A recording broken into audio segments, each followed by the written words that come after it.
Olá pessoal, tudo bem? Sejam muito bem-vindos ao canal do Professor Abílio. Aqui nós abordamos temas de direito público e o nosso tema de hoje é contribuição de melhoria e os limites para a sua cobrança. Que tributo é esse? Ele é pouco exigido no Brasil, mas muito cobrado em concursos e na prova da OAB. Qual é a importância e como ele pode ser exigido? Vamos detalhar, portanto, essa espécie tributária contribuição de melhoria. Eu peço que você que não se inscreveu ainda no nosso canal possa se inscrever, curtir o nosso vídeo, compartilhar, afinal de contas, fortalece o nosso canal e a difusão do conhecimento. E não custa nada, eu lhe agradeço muito. Vamos seguindo, hein? Então, contribuição de melhoria. Qual é a história quando começou? Ela foi iniciada em Paris, na abertura das ruas públicas, né? Então, a prefeitura tinha despesas e começou a cobrar essa despesa daquelas pessoas que tinham mais condição econômica. Isso aconteceu na Bahia também, em Salvador, primeira capital do Brasil. E a previsão desta na Constituição veio, portanto, em 1934.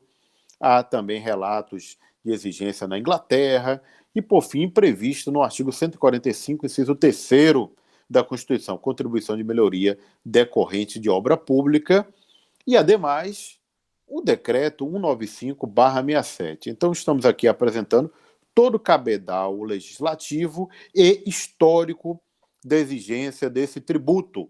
E nós temos aí, portanto, na Bahia, a exigência do tributo que aconteceu aqui no Brasil Império, inclusive para pavimentar as ruas, para colocar as luminárias a gás, a óleo de baleia. Imagine só, se matava as baleias para ter óleo para produzir iluminação pública, né? Um absurdo, né? Pois bem, mas tudo isso era exigido através de contribuição de melhoria. Aquelas pessoas que tinham mais condição econômica pagavam para a coroa portuguesa para estruturar essa pavimentação e essa iluminação pública.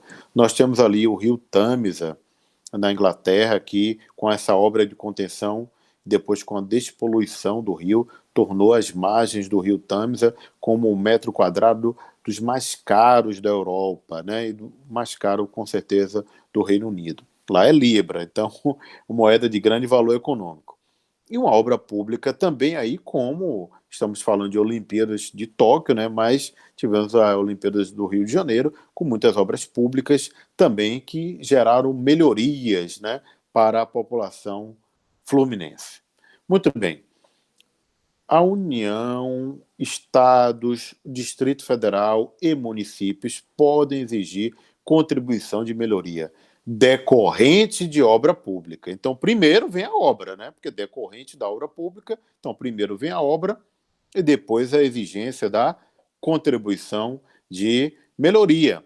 E com base no decreto, essa melhoria pode ser em virtude de obras como alargamento de ruas, pavimentação, arborização, construção de parques, diversas obras, desde que seja através de dinheiro público. Portanto, obras privadas não podem ser passíveis de exigência de contribuição de melhoria.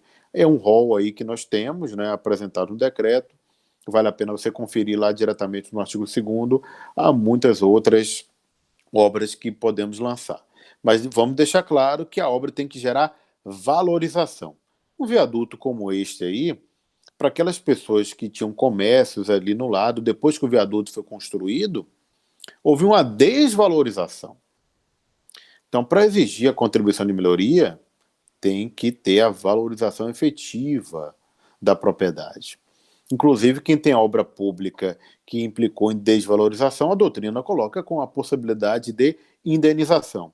Não é justo que uma pessoa, em razão de uma obra pública, tenha prejuízo em detrimento do benefício da coletividade. Então, a coletividade paga aquela pessoa que teve a desvalorização da sua propriedade.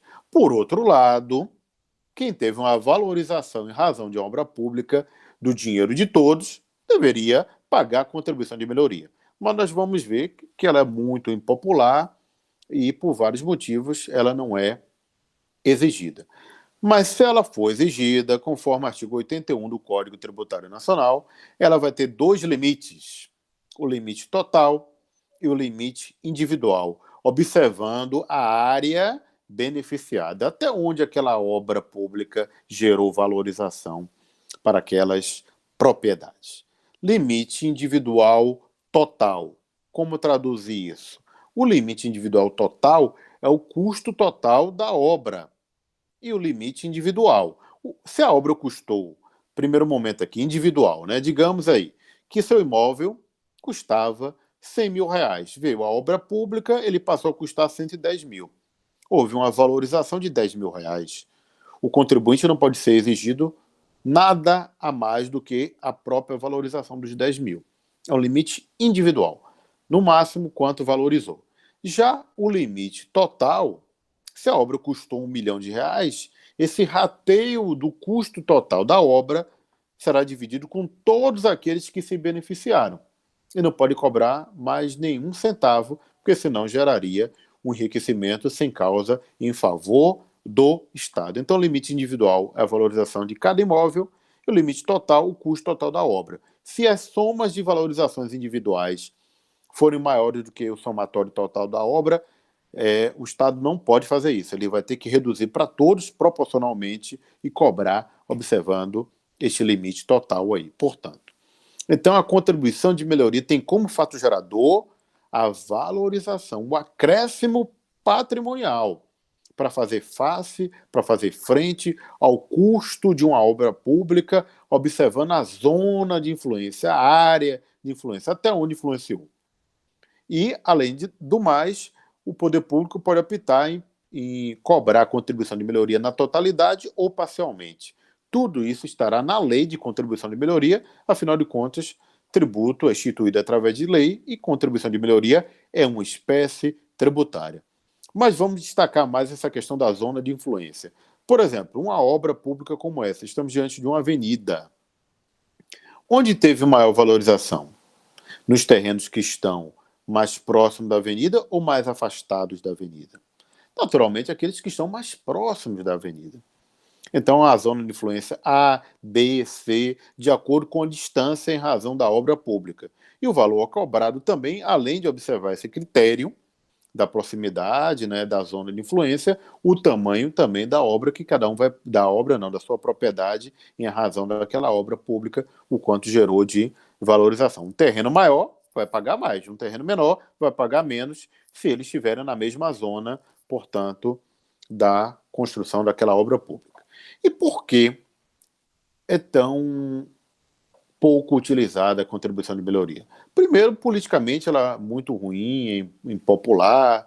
Outros pontos significaria pensar que quem tem informação privilegiada pode até saber onde uma obra pública vai passar primeiro, e aí até comprar imóveis naquela área para ter uma valorização. Isso, infelizmente, tem um risco de acontecer no nosso país, né? E, ademais, antes de exigir a contribuição, tem que ter uma publicação prévia do memorial descritivo da obra, o orçamento, tudo isso, a zona beneficiada, o cidadão vai poder tomar pé de tudo aquilo, né? Inclusive impugnar os valores e, consequentemente, geraria eventualmente um embaraço administrativo, né? E quando ele for cobrado, ele vai ter o direito de impugnar, vai ter que ter um processo administrativo, tem uma série de fatores que tornariam muito trabalhosa a exigência da contribuição de melhoria.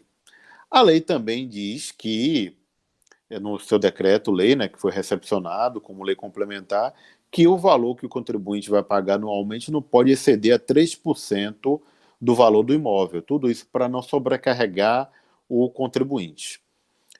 Naturalmente, a contribuição de melhoria vai ficar vinculado ao imóvel e quem adquirir aquele imóvel em razão do princípio da SAISINE, por exemplo, com o falecimento de um ente querido, vai permanecer na obrigação de pagar o tributo. E o locatário não poderá pagar a contribuição de melhoria porque o locatário é o beneficiário, e sim, quem deve pagar a contribuição de melhoria é o proprietário, porque é uma obrigação que vai seguir a coisa e valorizou o próprio imóvel aí, portanto. Outros aspectos também importantes é que o que foi pago de contribuição de melhoria será deduzido, será abatido do imposto de renda. Este é um benefício importante, né, que mostra que há um incentivo, inclusive, para a instituição da contribuição de melhoria. A contribuição de melhoria, ela tem preferência em relação às demais dívidas tributárias e, via de regra, ela não vai ter isenção. E por que ela não vai ter isenção? Primeiro, porque o Estado gastou, o Estado aqui de maneira ampla, né? Qualquer ente federativo, gastou. Segundo, o particular obteve um benefício, obteve uma valorização, e, consequentemente, por isso que ela tem preferência, porque houve um dispêndio e, por parte do Estado, uma valorização. Quando você paga um imposto, você sabe muito bem, né, que o imposto é um tributo não vinculado, não tem contraprestação em relação ao contribuinte, e o contribuinte paga independente de qualquer atividade realizada aí pelo Estado, portanto, né? Então, e também é não vinculado e não afetado. Então, é diferente, né, da contribuição de melhoria, que foi feita uma obra pública que gerou uma valorização imobiliária. Então, gente, esse tema é bastante cobrado, fiquem atentos. Se você gostou do vídeo, se você tem dúvidas também, faça perguntas aqui através do nosso canal no YouTube. E eu peço que você, mais uma vez, aí, se inscreva no nosso canal, compartilhe, divulgue. Fico extremamente agradecido. Então, gente, um grande abraço aí, fiquem com Deus. Até a próxima aí, em que teremos mais vídeos.